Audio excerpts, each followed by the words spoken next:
আধুনিক ও কল্যাণমুখী রাষ্ট্র প্রতিষ্ঠায় জামাতে ইসলাম বদ্ধপরিকর উল্লেখ করে দলের আমির ডক্টর শফিকুর রহমান বলেছেন, ক্ষমতায় গেলে দল, মত, ধর্ম, বর্ণ নির্বিশেষে সব নাগরিকের অধিকার প্রতিষ্ঠা করা হবে। রাজধানীতে আয়োজিত দিনব্যাপী পলিসি সামিটে দুর্নীতির বিরুদ্ধে জিরো টলারেন্স গ্রহণ করে সুশাসন নিশ্চিতের অঙ্গীকার করেন জামাতের আমির। তাফহিমুল ইসলামের রিপোর্ট।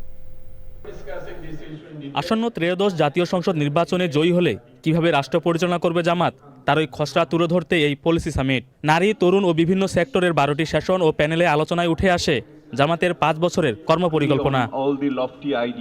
ক্ষমতায় এলে 64 জেলায় বিশেষায়িত হাসপাতাল প্রতিষ্ঠা, 60 ও 5 বছরের কম বয়সীদের বিনামূল্যে চিকিৎসা, সামাজিক নিরাপত্তার আওতায় আনা হবে গর্ভবতী ও অনূর্ধ্ব 2 বছর বয়সী শিশুদের, শিক্ষার্থী ও বেকারদের সুদমুক্ত ঋণ প্রদান, বিশ্বের সবচেয়ে বড় নারী বিশ্ববিদ্যালয় নির্মাণ সহ প্রায় 31টি ভিশনের ঘোষণা আসে সামিটে। গভর্নমেন্টে কিংবা পার্লামেন্টে কোনো নারী নাই, তার মানে কি কোনো নারী বান্ধব আইন হবে না? Men are responsible, right? And women are also responsible. এখন ইয়াং জেনারেশন বা ডেমোগ্রাফিক ডিভিডেন্ডকে কিভাবে কাজে লাগানো সম্ভব, ইয়াং জেনারেশনকে ইম্পাওয়ার করা সম্ভব, সেই জিনিসগুলো নিয়ে আমাদেরকে এখন ভাবতে হবে। সামিটের শুরুতে 40টিরও বেশি দেশের কূটনীতিক, বিভিন্ন রাজনৈতিক দলের নেতা, সুশীল সমাজ, গবেষক, লেখক ও সিনিয়র সাংবাদিকদের সামনে বক্তব্যে নতুন বাংলাদেশ গড়ার কর্মপরিকল্পনা তুলে ধরেন জামাতের আমির ডক্টর শফিকুর রহমান। শিক্ষা হবে নৈতিকতা ভিত্তিক, আর এই শিক্ষা হবে প্রফেশনাল শিক্ষা। আমরা ওই সমস্ত বেকামা থিওরিটিক্যাল শিক্ষা এই দেশের জন্য আর একেবারেই চাচ্ছি না। ওইটাকে বিদায় করে দিতে হবে, সত্যিকারের শিক্ষা দেশে ফিরিয়ে আনতে হবে। 2 নম্বর হচ্ছে social justice.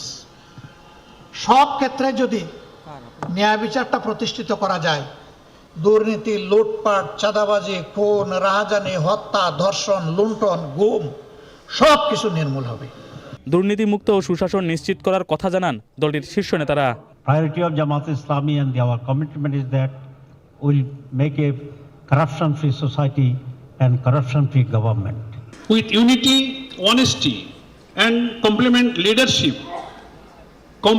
leadership, we are confident that Bangladesh can move towards an economy rooted in justice, opportunity, and shared prosperity.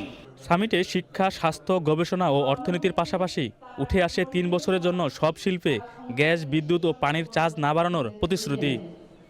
Tafhimul Islam, channel I, Dhaka.